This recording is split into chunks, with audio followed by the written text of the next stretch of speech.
Hello everyone. सो आज हम अपना पेपर 1 का, ठीक है, यूनिट 1 कवर करेंगे और हम कोशिश करेंगे कि हम इसको रैपिडली रिवाइज कर लें सारा जो भी हम चीज़ें जानते हैं, ताकि हमारा, क्योंकि यूजीसी नेट हमारा पेपर का डेट शेड्यूल भी हो गया है, वो पता लग गया हमें कब होना है। सो हम बिना कोई देर करे हुए लेट्स गेट स्टार्ट। तो टीचिंग एप्टीट्यूड। अब टीचिंग का मतलब यहाँ पे क्या होता है? टीचिंग होती है बेसिकली एक प्रोसेस जो आप हेल्प करते हो अदर्स को, ताकि वो समझें, कुछ नॉलेज को क्या करें, एक्वायर करें, ठीक है, कुछ स्किल्स को वो सीखें, और कुछ उनका जो एटीट्यूड है और वैल्यू है उनको आप क्या करो, आप शेप करो। तो ये हो गया टीचिंग का मतलब। अब एप्टीट्यूड क्या होता है? एप्टीट्यूड होता है बेसिकली कि जो पर्सनल, जो इंडिविजुअल है, जो भी पर्सन है, उसकी नेचुरल एबिलिटी होती है। उस नेचुरल एबिलिटी या फिर जिसे आप टैलेंट भी कहते हो, आप क्या करते हो, टैलेंट, तो उसको शेप करने की कोशिश करते हो। कैसे शेप करते हो आप? कि वो किस तरीके से लर्न करता है चीज़ों को, ठीक है, किस चीज़ें से समझता है, ठीक है, कैसे वो टास्क परफॉर्म करता है, कोई भी चीज़, ठीक है। तो ये बेसिकली उसका क्या हो गया, एप्टीट्यूड। क्लियर हुआ? तो टीचिंग और एप्टीट्यूड आपको समझ में आ गया। अब देखो concept of teaching and teaching aptitude. अब कॉन्सेप्ट ऑफ टीचिंग में क्या है बेसिकली, देखो इसमें ये है कि ये, इससे आप ये समझने की कोशिश करते हो कि कोई कैसे लर्न करता है, ठीक है। A teaching means helping someone to learn. आप उसको कैसे सिखाते हो। It is a process where teacher guide student to gain knowledge, develop skill and shape attitude. तो ये हो गया आपका कॉन्सेप्ट ऑफ टीचिंग। यही टीचिंग के पीछे का एक कॉन्सेप्ट है। अब teaching is not just about giving information. ये सिर्फ इन्फॉर्मेशन ही नहीं देती, बट ये चीजें सिखाती भी। क्या? कैसे कि आपको एक्सप्लेन करना है किसी भी आइडिया को क्लियरली। फॉर एग्जाम्पल आप किसी को कोई कॉन्सेप्ट समझा रहे हो, जैसे मैं आपको ये समझा रहा हूँ, तो आप क्लियरली कैसे समझा पाओगे? तो वो एक आइडिया आपको पता होना चाहिए। Asking questions and encouraging thinking, आपकी सोचने की क्षमता को भी बढ़ाना। Helping student understand and shape and apply concept, supporting student to solve problems on their own. तो कैसे ये सारी चीज़ें आप जो है स्टूडेंट में इनकलकेट करते हो, उन्हें कैसे समझाते हो। क्लियर हुआ? ठीक है। अब टीचिंग एप्टीट्यूड हमने अभी देखा कि क्या होता है, हम एक बार फिर देख लेते हैं। Teaching aptitude, there is a, this refers to the qualities and capability that enable teacher to effectively educate student. ये क्वालिटी होती है टीचर के अंदर कि वो कैसे इफेक्टिवली स्टूडेंट्स को एजुकेट कर सकता है। कंबाइनिंग, अब कंबाइनिंग कौन सा, सॉरी यार थोड़ा जुकाम है, ओके। तो combination of cognitive abilities, emotional intelligence and pedagogical skills. तो ये जब चीजें इनकलकेट, इन चीजों को आप कंबाइन करते हो और अलाउ और हेल्प करते हो स्टूडेंट को इनको इन्फ्लुएंस करने में, ताकि आप कोई भी चीज क्या करो, अच्छे से सिखा पाओ। क्लियर हुई? अब टीचिंग वर्सेस एप्टीट्यूड। टीचिंग का मैंने आपको बताया, it involves communication, explanation, demonstration and evolution. Whereas aptitude क्या होता है? It is like a patience, clarity, adaptability. वो कितनी जल्दी सीख रहे हैं, क्लैरिटी, कितनी अच्छी क्षमता है उनको, आप उसको अच्छे से समझा सकते हो। क्लियर? तो ये क्या हो गया, उसका एप्टीट्यूड हो गया। अब भाई कुछ थिंकर्स थे, ठीक है, उन्होंने बताया डेफिनेशंस किसकी, टीचिंग की। जैसे एच सी मॉरिसन ने बोला, it is a intimate contact between the more mature personalities. ये किसके बीच का मतलब कॉन्टैक्ट है? मोर मैच्योर पर्सनैलिटीज का। तो बस ये आप कीवर्ड याद रखना। फिर एन एल गागे, ठीक है, इन्होंने बोला interpersonal influence, a form of interpersonal influence है aimed at changing the behaviour और पोटेंशियल ऑफ वन अनदर। मतलब ये इंटर पर्सनल इन्फ्लुएंस है जिसमें आप किसी एक सामने वाले व्यक्ति का क्या करते हो, आप बिहेवियर में चेंजेस लेके आते हो थ्रू टीचिंग। ठीक है, तो मतलब इंटरपर्सनल इन्फ्लुएंस। अल्बर्ट आइंस्टीन ने क्या बोला? अल्बर्ट आइंस्टीन ने बोला, it is a supreme art of awakening joy in a creative, expressive and knowledge. मतलब एक एक जॉय को आप क्या कर रहे हो, अवेक कर रहे हो, एक सुप्रीम आर्ट है ये चीज। क्लियर? फिर मारिया मॉन्टेसरी ने बोला कि सेल्फ डायरेक्टेड लर्निंग, ये सेल्फ डायरेक्टेड लर्निंग होता है। रविन्द्रनाथ टैगोर ने बोला, frosting creativity and individuality. Teaching क्या करता है? क्रिएटिविटी और इंडिविजुअलिटी को बढ़ावा देता है। महात्मा गांधी बोलते हैं, it is a all round development, ये होलिस्टिकली हर चीज को डेवलप करती है टीचिंग। क्लियर? ओके, आगे बढ़ते हैं। अ पॉनियर ऑफ टीचिंग्स। अब source highlight several influential figures and there contribution. भाई इनके कुछ कंट्रीब्यूशन है टीचिंग के अंदर, तो वो देख लेते हैं। एमिडॉन एंड ह्यूज, ठीक है, इनका कोलैबोरेटिव एंडिवियर की बात करते हैं। Viewed learning as a collaborative endeavour. ठीक है, सर अरविंदो बोलते हैं कि linked education to a comprehensive puzzle where pieces represent aspect of life including spiritual awareness. तो मतलब इन्हें स्पिरिचुअल अवेयरनेस से भी जोड़ा। क्लियर? अरविंदो ने। अब आते हैं कृष्णमूर्ति एंड देवे। तो इन्होंने एडवोकेट करा फॉर एक्सपेरिमेंटल लर्निंग, मतलब प्रैक्टिकल लर्निंग पे भी इन्हें बात करी टीचिंग के लिए। क्लियर? अदर की पॉइंटर्स है जैसे बेंजामिन ब्लूम है, हॉवर्ड गार्डनर है, जैन पिगेट है, ये इंपॉर्टेंट है। ठीक है, ये इंपॉर्टेंट हो गए, गार्डनर और ये बेंजामिन, तीनों इंपॉर्टेंट है।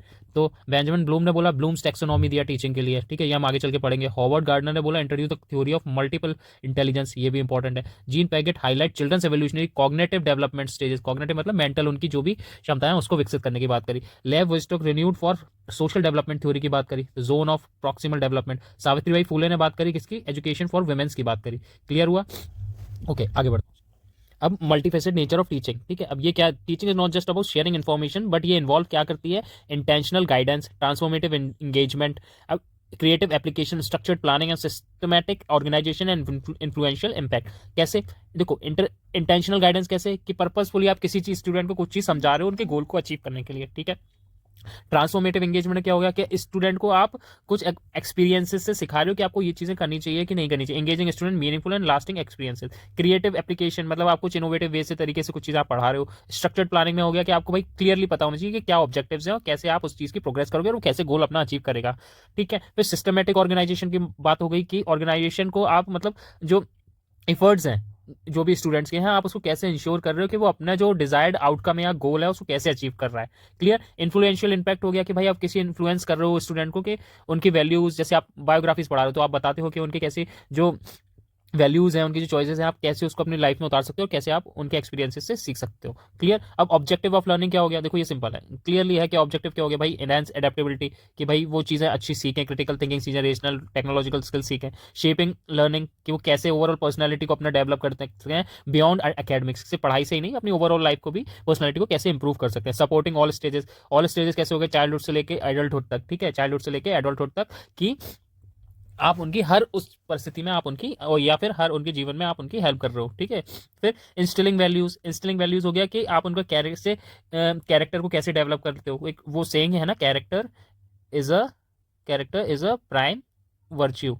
ठीक है, एक बहुत ही महत्वपूर्ण गुण है क्या, कैरेक्टर। तो उनका कैरेक्टर को कैसे आप एनहेंस कर रहे हो। फॉस्टरिंग ब्रदरहुड, आपस में भाईचारे की भावना कैसे हो। यूनिटी, लीडरशिप की कैसे भावना आप उनमें जो बढ़ा रहे हो। प्रिपेयरिंग सिटीजनशिप, अब ये कैसे आप उनमें इनकलकेट कर रहे हो वैल्यू को, जैसे creating enforce ethical and responsible member of society, कि समाज के एक अच्छे नागरिक वो कैसे बने। तो ये भी चीज़ें आप ध्यान रखते हो। क्लियर हुआ, आगे बढ़ते हैं। अब बात करते हैं nature and characteristics of teaching की। नेचर ऑफ टीचिंग का कैसे देखते हैं, it is a social and cultural process, continuous process of learning both teacher and student, combination of art and science in a goal oriented activity. तो nature of teaching में basically इसको ऐसे समझो कि जो हमारा सोशल और कल्चरल प्रोसेस होता है ना किसी भी इंस्टीट्यूट में या किसी को भी पढ़ाने का, तो अल्टीमेटली गोल क्या है। ठीक है, अल्टीमेटली गोल क्या है कि भाई टीचर स्टूडेंट का रिलेशंस रहे आपस में। ठीक है, और गोल ओरिएंटेड रहे, और जो भी आउटकम अल्टीमेट में निकल के आए वो क्या हो, एक पॉजिटिव आउटकम हो। ठीक है, एक एक्टिवली इन्फॉर्म्ड इंडिविजुअल को वो हेल्प, मतलब स्टूडेंट को हेल्प करें कि वो रेशनल और लॉजिकल थिंकिंग पे डेवलप हो। मतलब combination of art and science, सिर्फ ऐसा ही नहीं कि आप इंडिविजुअल एक ही चीज़ पे फोकस कर रहे हो, सिर्फ टेक्नोलॉजी या साइंस के पर्सपेक्टिव से नहीं, बल्कि आप आर्ट्स और कल्चर भी ध्यान में रखते हुए, कस्टम्स भी ध्यान में रखते हो, उस इंडिविजुअल, उस स्टूडेंट को आप क्या कर सकते हो, गोल ओरिएंटेड उसकी स्किल्स को, उसकी पढ़ाई को, ओवरऑल पर्सनैलिटी को आप डेवलप करा सकते हो। फिर आती है कैरेक्टरिस्टिक्स। कैरेक्टरिस्टिक्स में क्या हो गया, टीचिंग इज इंटेंशनल। ठीक है, अब कैरेक्टरिस्टिक्स में क्या हो गया, टीचिंग जो होती है इंटेंशनल होती है, सही बात है, आप इंटेंशनली तो करते हो। आपको जैसे फॉर एग्जांपल आप क्लास 5th की साइंस को पढ़ा रहे हो, तो आप भाई इंटेंशनली तो हो गया कि आप वो साइंस स्पेसिफिकली पढ़ाना ताकि वो बच्चा उस क्लास में पास हो जाए, वो कुछ नॉलेज जो है ओवरऑल गेन कर सके। फिर इंटरेक्टिव होती है, सही बात है, दोनों आपस में इंटरेक्ट करते हैं साइंस को लेके, कुछ क्वेश्चन आपने सब पढ़ाया, वो आपसे क्वेश्चन पूछेगा वापस। ठीक है, फिर फैसिलिटेटिव, क्रिएटिंग अपॉर्चुनिटीज, बिल्कुल अपॉर्चुनिटीज क्रिएट होती है, जो आप पढ़ाते हो उससे आगे जाकर फ्यूचर में अपॉर्चुनिटीज भी तो विकसित होती हैं। ठीक है, फिर आती है एडेप्टिव, फ्लेक्सिबल टू नीड्स। फिर इवेल्युएटिव, आप इवेल्युएट भी करते हो। Reflective, teaching constantly adjust their own methods. True, ये भी सही है, आप रिफ्लेक्टिव भी होती है। क्यों, कैसे रिफ्लेक्टिव होते हैं कि जैसे भाई किसी स्टूडेंट को समझ में नहीं आ रहा तो then you try to change your method ताकि उस बच्चे को समझ में आए। क्लियर हुआ, तो ये हो गया कैरेक्टरिस्टिक। अब बात करते हैं एजुकेशनल मैक्सिम की। ये क्या होता है, it is a guiding principle for effective teaching.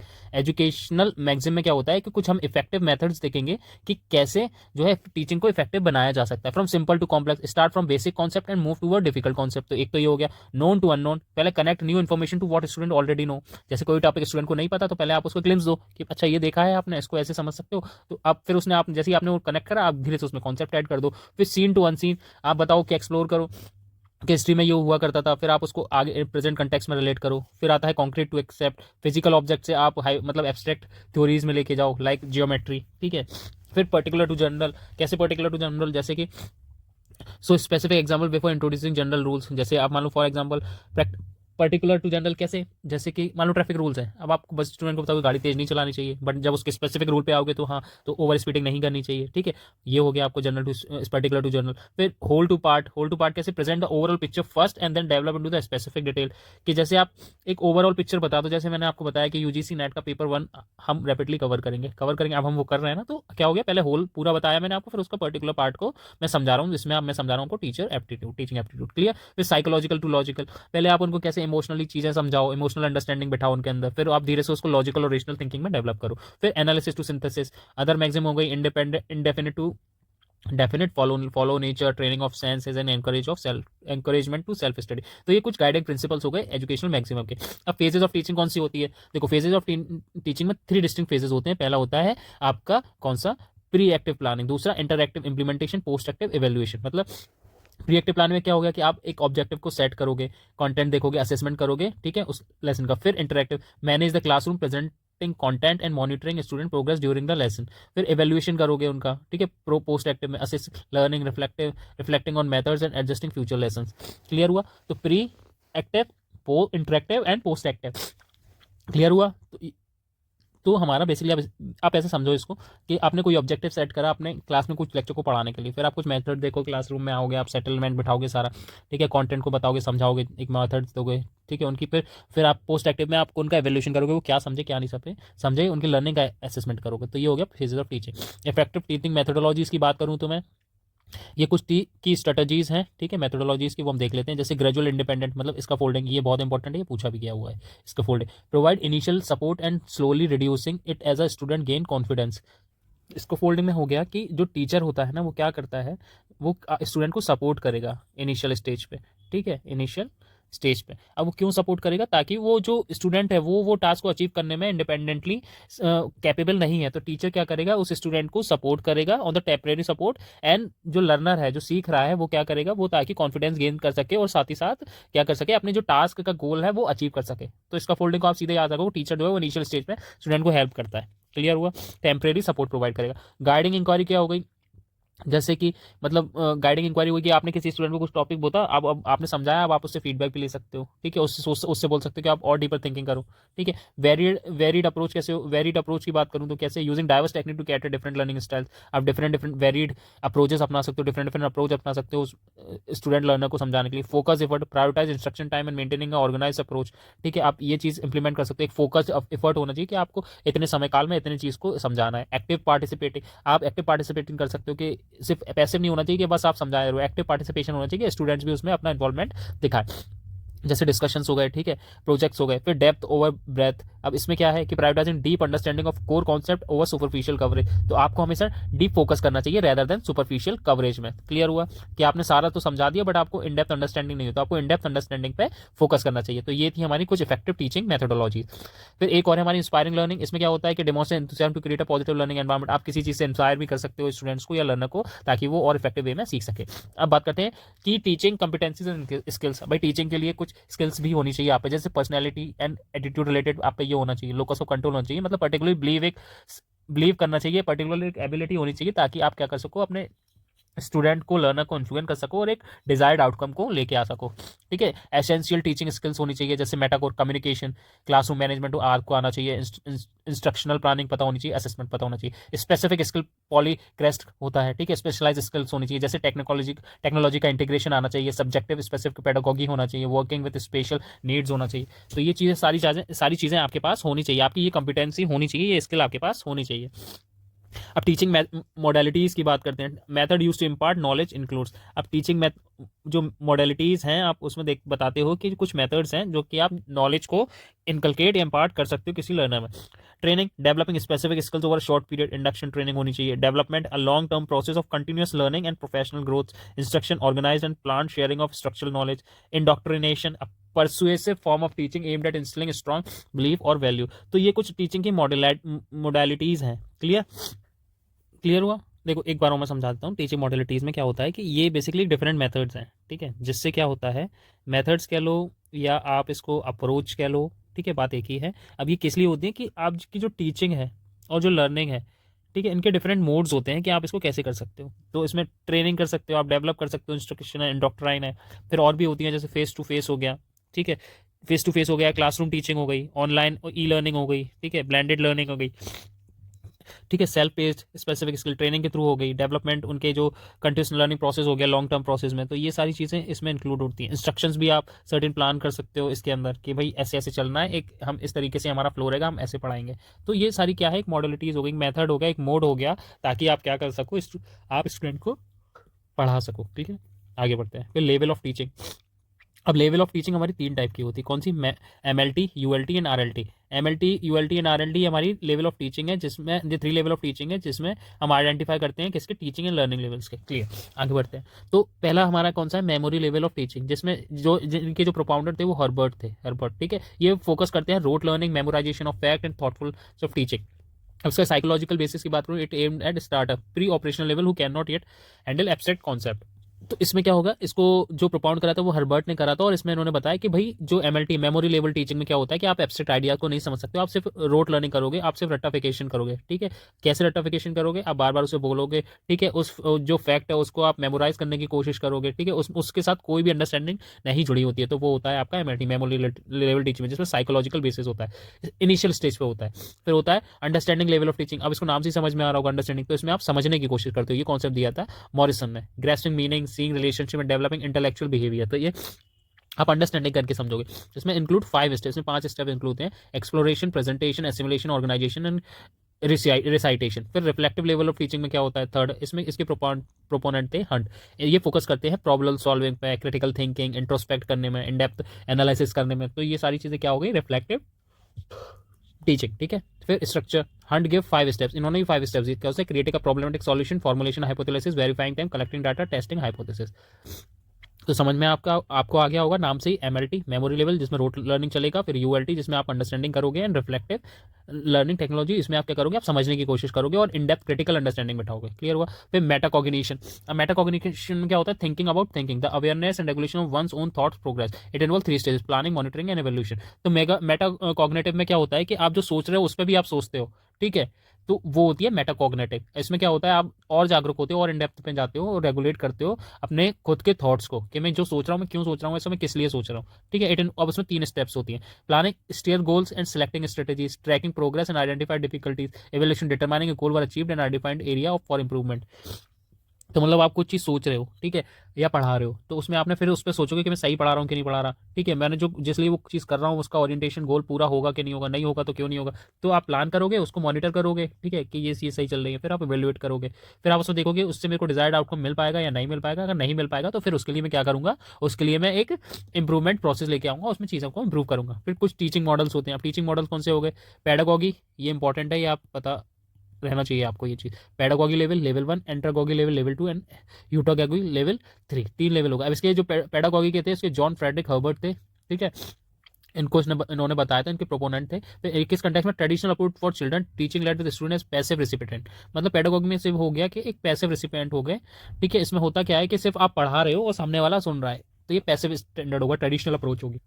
तो दूसरा होता है एंड्रागॉगी। इसमें क्या होता है, इसके मेलकॉल्म नॉलेज होते हैं। अब इनको इन्होंने बेसिकली इसमें देखो क्या है कि ट्रेडिशनल अप्रोच नहीं होगी कि आपने इसे पढ़ा दिया और स्टूडेंट ने पढ़ लिया। इसमें क्या है, स्टूडेंट जो एडल्ट है वो खुद ही सीखने की कोशिश करेगा, सेल्फ डायरेक्टेड होगा, बट और जो टीचर होगा वो एज अ फैसिलिटेटर की तरह यूज होगा। क्लियर। बट यूटेगॉगी में क्या होता है, इसके प्रोपोनेंटर थे Stewart Hase and Chris Kenyon. तो इन्होंने इसमें बेसिकली बोला self determined learning where learner have full control of the process come on online life long learning. तो इसमें क्या होता है कि जो इंडिविजुअल होगा, जो लर्नर होगा या जो स्टूडेंट होगा, वो सेल्फ डिटरमाइंड होगा। ठीक है, लर्न वो खुद करेगा, खुद से सीखेगा, कंट्रोल्ड, उसकी जो प्रोसेस होगी पूरी कंट्रोल्ड होगी। ठीक है, और वो ऑनलाइन भी सीख सकता है और उसे लाइफ लर्निंग में बैठा सकता है। तो क्लियर हुआ। तो पेडागॉगी, एंड्रोगॉगी एंड हेडोगॉगी। पेडागॉगी में हो गया आपका ट्रेडिशनल अप्रोच जिसमें पैसिव लर्निंग होती है। एंड्रोगॉगी में हो गया कि स्टूडेंट खुद सेल्फ डायरेक्टेड होता है। ठीक है, और टीचर एज अ फैसिलिटेटर होता है। और जो ह्यूटागॉगी में होता है वो होता है कि जो सेल्फ डिटरमाइंड स्टूडेंट होता है, लर्नर होता है, वो अपनी सारी चीज़ें खुद ही कंट्रोल करता है। ठीक है, चाहे ऑनलाइन हो और लाइफ लॉन्ग लर्निंग में हो। क्लियर हुआ।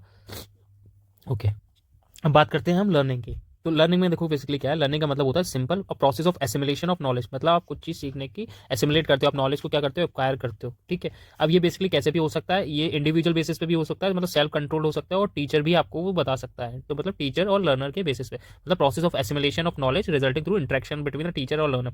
ये एक नेचुरल कंटिन्यूस प्रोसेस होता है जिसमें आप अपने परमानेंट बिहेवियर में सीखते हुए अपने परमानेंट बिहेवियर में चेंजेस ला सकते हो। अब इसकी कुछ की डेफिनेशन है, जैसे कि स्किनर ने बोला कि एक प्रोग्रेसिव बिहेवियर है, आप एक्सपीरियंस और ट्रेनिंग से सीखते हो। क्रो ने बोला कि जो इसमें इन्वॉल्व होता है एक्विजिशन ऑफ नॉलेज, आप नॉलेज को इकट्ठा करते हो, अभी अपनी हैबिट में डालते हो, वो आपका एटीट्यूड बन जाता है। नॉलेज हैबिट एंड एटीट्यूड में डेवलप हो जाता है। गार्डनर मर्फी ने बोला कि जो एक्विजिशन ऑफ नॉलेज है ना, न्यू बिहेवियर है, वो स्ट्रेंथन करती है आपके ओल्ड बिहेवियर से। ठीक है, जैसे आपका ओल्ड बिहेवियर है, आपने कोई नॉलेज सीखी, ठीक है, तो आपका एक न्यू बिहेवियर डेवलप होगा, मतलब आपने ओल्ड बिहेवियर से न्यू बिहेवियर में अपने आप को स्ट्रेंथन करा। ठीक है, क्लियर हुआ। फिर ब्लेयर, जोन्स एंड साइमन ने बोला any change of the behaviour resulting from the experiences. आप जो भी एक्सपीरियंसेस से सीखते हो वो आपके बिहेवियर में चेंजेस लेके आता है।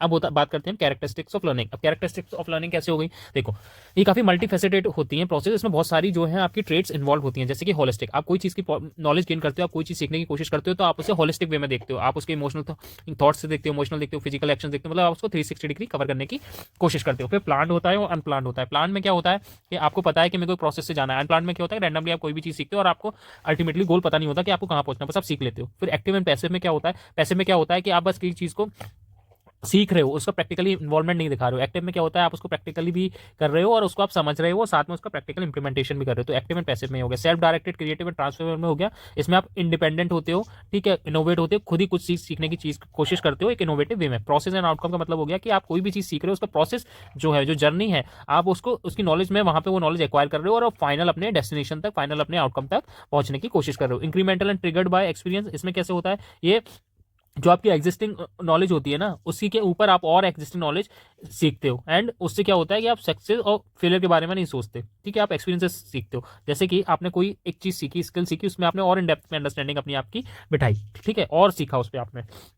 अभी किस कैसे होता है कि फॉर एग्जांपल मान लो आप एग्जाम का प्रिपरेशन कर रहे हो, आपने वो चीज़ तो पढ़ी, आपने वो चीज़ सीखी, बट आपने उस चीज़ पे फिर आपका सिलेक्शन नहीं हुआ, आपने कैसे सीखी अपने एक्सपीरियंस से, फिर और आपने उस पर नई नई चीज़ें इंप्लीमेंट करी कि मेरे को और बेहतर से सीखना है, तो आप उस पर फिर और सीखते हो, फिर आप उसका फाइनल आउटकम निकल के आता है। आउटकम्स क्या होते हैं, आउटकम कैन बी डिजायरेबल और undesirable and often carried a moral dimension. तो जो आउटकम है वो कैसा होना चाहिए आपका, वो ना तो वो कैसा होता है आपका, या तो डिजायर्ड होता है या अनडिजायरेबल होता है, क्लियर है, ठीक है। अब जो ये आउटकम है, ठीक है, वो डिपेंड करता है आपकी मोरल डायमेंशन पे, आप मोरली क्या सोचते हो। जैसे फॉर एग्जांपल मैं आपको बताऊं, भगवत गीता में क्या देखते हैं कि आपको कर्म करो, फल की चिंता नहीं करनी, you have to do not focus on the outcomes, but आप जो प्रोसेस है आप उस प्रोसेस को मास्टर करो, क्लियर।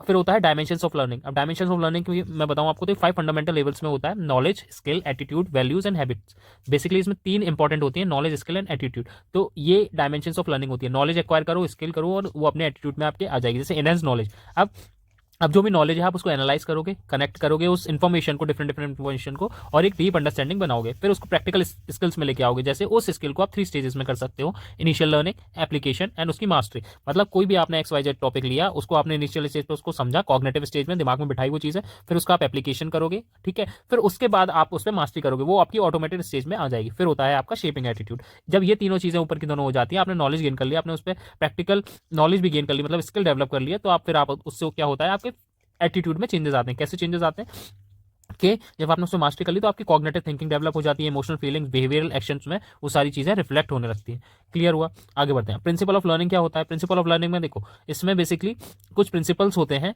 जैसे कि जो आपको टीचिंग में इफेक्टिवली हेल्प करते हैं और आप उससे बेहतरीन तरीके से सीख सकते हो, जिसे हम कहते हैं प्रिंसिपल ऑफ लर्निंग्स। उसमें इंक्लूड होता है association, practice, rewards, clarity, multiple exposure, varying learning abilities, theories, practice and effective communication.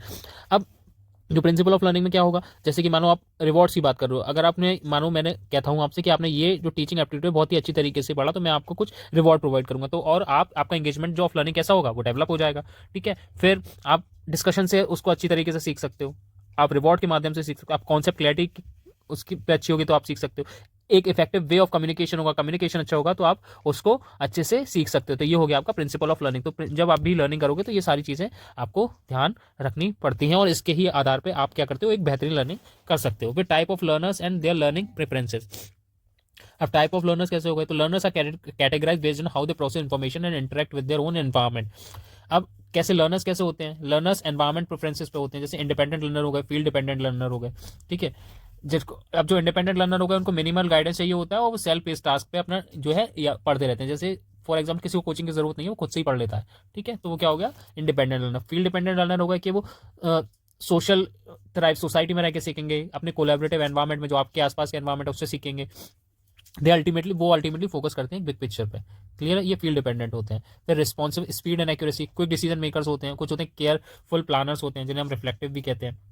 ये तो टाइप ऑफ लर्नर्स हैं। तो क्विक डिसीजन मेकर में क्या हो गया, ये काफ़ी रिस्पॉन्ड करते हैं, रैपिडली रिस्पॉन्ड करेंगे एंड और जब रैपिडली रिस्पॉन्ड करेंगे तो क्या करेंगे, काफ़ी सारे एरर्स भी करते हैं, तो बेसिकली दे डिपेंड ऑन किस पे, देयर इंट्यूशंस पे। तो ये हो गए क्विक डिसीजन मेकर्स। फिर हो गए केयरफुल प्लानर्स। अब ये रिफ्लेक्टिव होते हैं, इनमें क्या होता है कि ये थोड़ा टाइम लेते हैं एंड एनालाइज करते हैं उस इन्फॉर्मेशन को और उससे फिर रिस्पॉन्ड करते हैं। तो ये रिस्पॉन्ड स्पीड एंड एक्यूरेसी के बेसिस पे लर्नर हो गए, कौन से, quick decision makers and careful planners. Careful planners is reflective and quick decision maker are impulsive. Impulsive हो गए जो प्रॉम्प्ट रिस्पॉन्स देंगे, और रिफ्लेक्टिव वो हो गए जो थोड़ा टाइम लेंगे किसी चीज़ को, उसको गैदर इन्फॉर्मेशन करेंगे, देन उस पर थोड़ा बहुत सोचेंगे और उस पर रिस्पॉन्ड करेंगे। फिर सेंसरी प्रेफरेंसेस होती हैं, जिससे हम कहते हैं वर्क मॉडल, VAR की वर्क मॉडल। वर्क में क्या होता है, पहला होता है वी मतलब विजुअल, विजुअल के आधार पर सीखते हैं। जैसे आप जैसे मैं अभी आपको पढ़ा रहा हूँ तो आप विजुअल्स देख रहे हो कि नहीं देख रहे हो, तो विजुअल्स के आधार पे आप पढ़ोगे, या मैं आपको इमेजेस दिखा के पढ़ा रहा हूँ तो वो क्या हो गया, विजुअल के बेसिस पे लर्न करना। फिर ए आता है, ए पर होता है ऑडियोटरी, मतलब आप सुन के कोई चीज़ सीख रहे हो, ठीक है, डिस्कस करके सीख रहे हो। फिर होता है आपका आर, आर होता है रीडिंग और राइटिंग,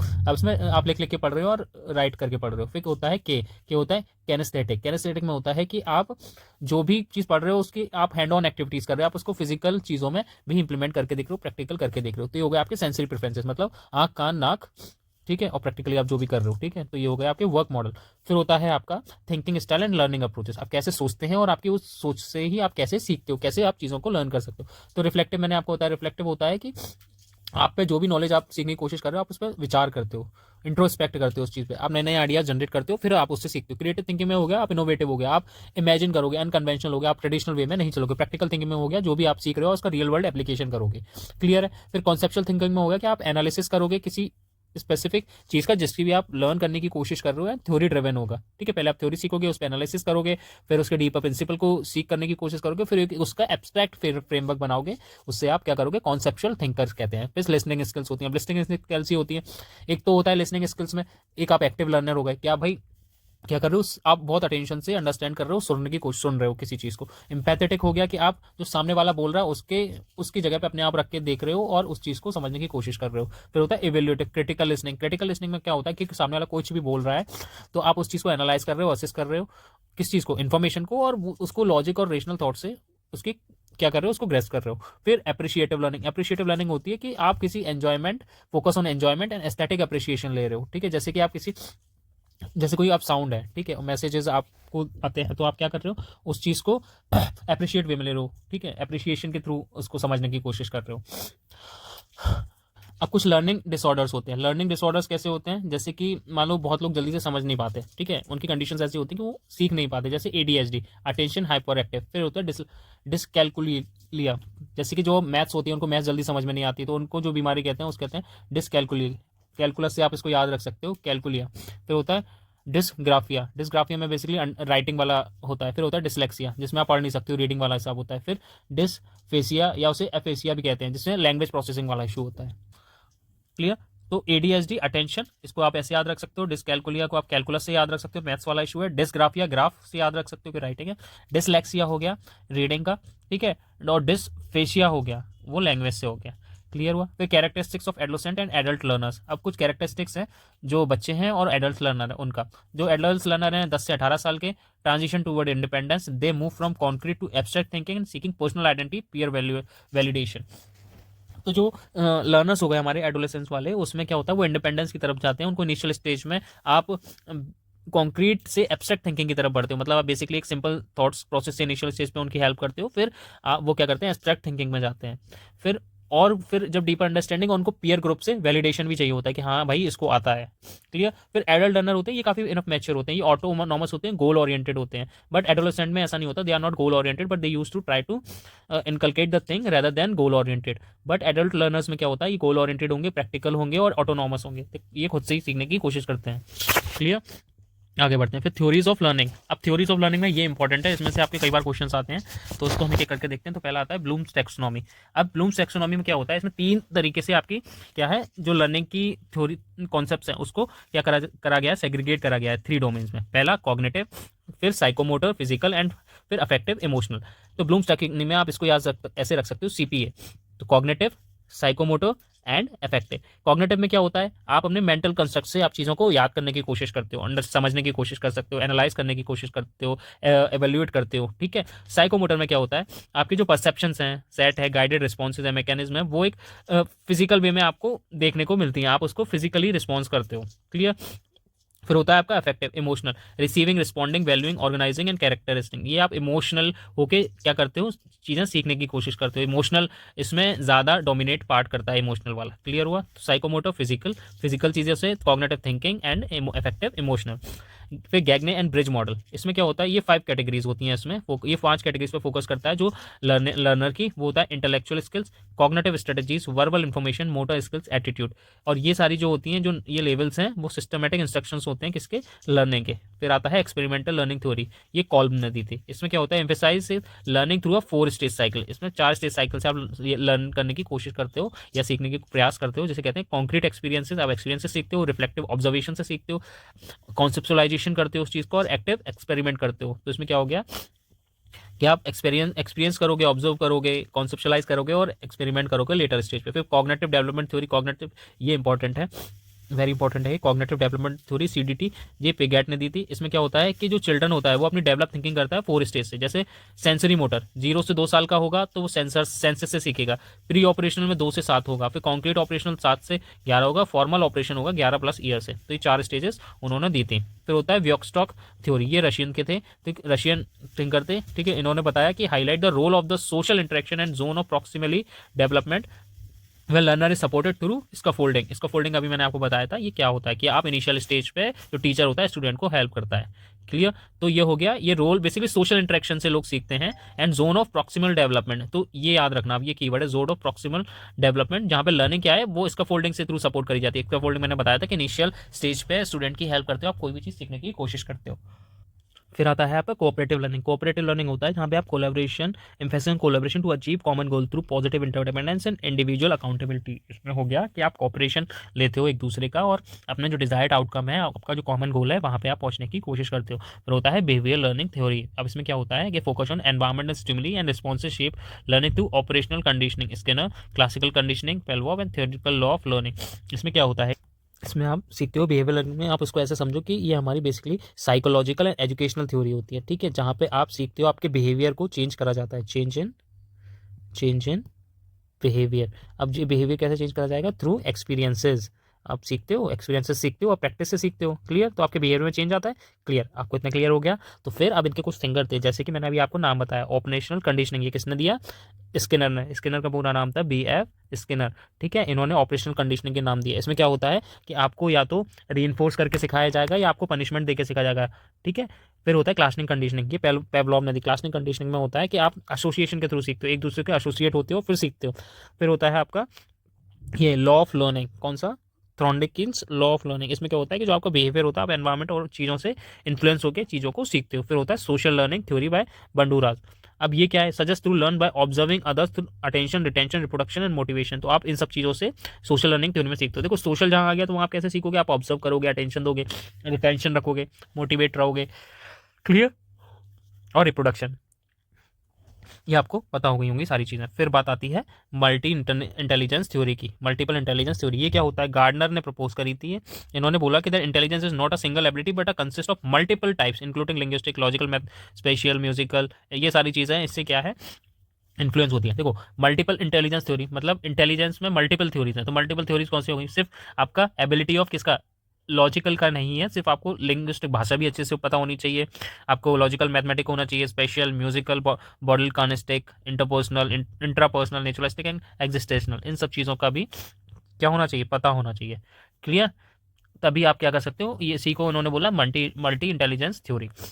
फिर आता है आपका इमोशनल इंटेलिजेंस। ये इमोशनल इंटेलिजेंस का कॉन्सेप्ट दिया था डैनियल गोलमैन ने, ठीक है। आप इमोशनली कितने इंटेलिजेंस हो, आप कितने आप अपने खुद के बारे में सेल्फ अवेयर हो, सेल्फ रेगुलेटेड हो, मोटिवेटेड हो, एम्पैथी रखते हो दूसरों के लिए, सोशली स्किल्ड हो, ठीक है। तो इसमें आप इसको ऐसे समझो कि अगर मेरे कोई विचार है या आपके कोई विचार है तो आप अपने विचारों को कैसे ध्यान में रखोगे, ठीक है। आप उनको कैसे अवेयर रहोगे उसके बारे में, आप उन जो विचार आ रहे हैं उनको कैसे रेगुलेट करोगे, मतलब कितना, मतलब इसमें आप ऐसे समझो कि आप किसी को, आपसे किसी की लड़ाई हो गई, आप कोई चीज़ सीख रहे हो तो आप प्रॉम्प्ट रिस्पॉन्स दे रहे हो या फिर आप उस पर थोड़ा सोच रहे हो। जैसे अभी हमने देखा था ना इंपल्सिव और रिपल्सिव, रिफ्लेक्टिव, सॉरी। तो वो रिफ्लेक्टिव कैसा होता है कि आप कोई भी चीज़ हो रही है तो आप पहले उस नॉलेज को गेन कर रहे हो, फिर आप उसको एनालाइज कर रहे हो, फिर आप उसको क्या कर रहे हो, रिस्पॉन्स कर रहे हो, क्लियर।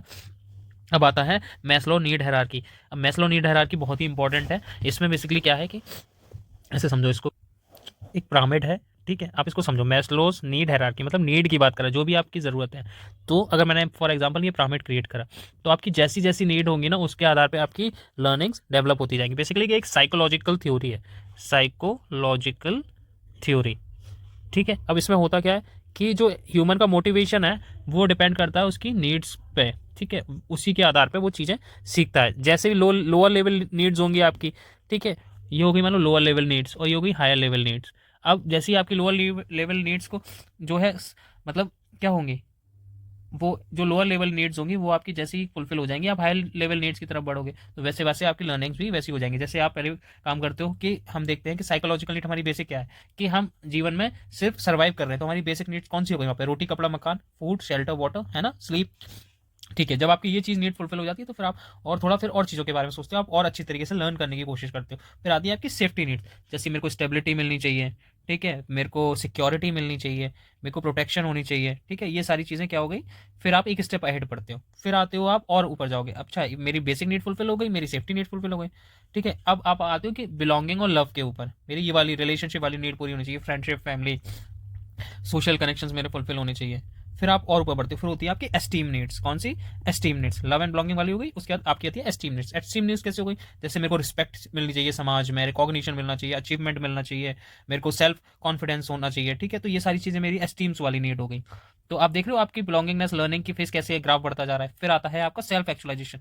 अब मेरे को समझना है कि मैं अपने ऊपर, मैं अपने फुल पोटेंशियल में कैसे देख सकता हूँ, मैं अपनी पर्सनल ग्रोथ कितनी अच्छी तरीके से हो सकती है, मेरी क्रिएटिविटी, मेरा फुलफिलमेंट, जैसे मैं बहुत सारी चीज़ें चाहता हूँ करना जीवन में, और मेरा अल्टीमेट लास्ट में गोल क्या है, तो फिर मेरी उस हिसाब की लर्निंग होगी। तो लर्निंग का ग्राफ इस ऐसे ग्रो करता है। किसने बताया था, मैस्लोज की नीड हायरार्की ने। क्लियर हुआ। अब ह्यूमन मेमोरी की बात करते हैं। ह्यूमन मेमोरी में क्या होता है, इसमें इन्वॉल्व होता है रजिस्ट्रेशन, रिटेंशन, रिकॉल, रिकॉग्निशन।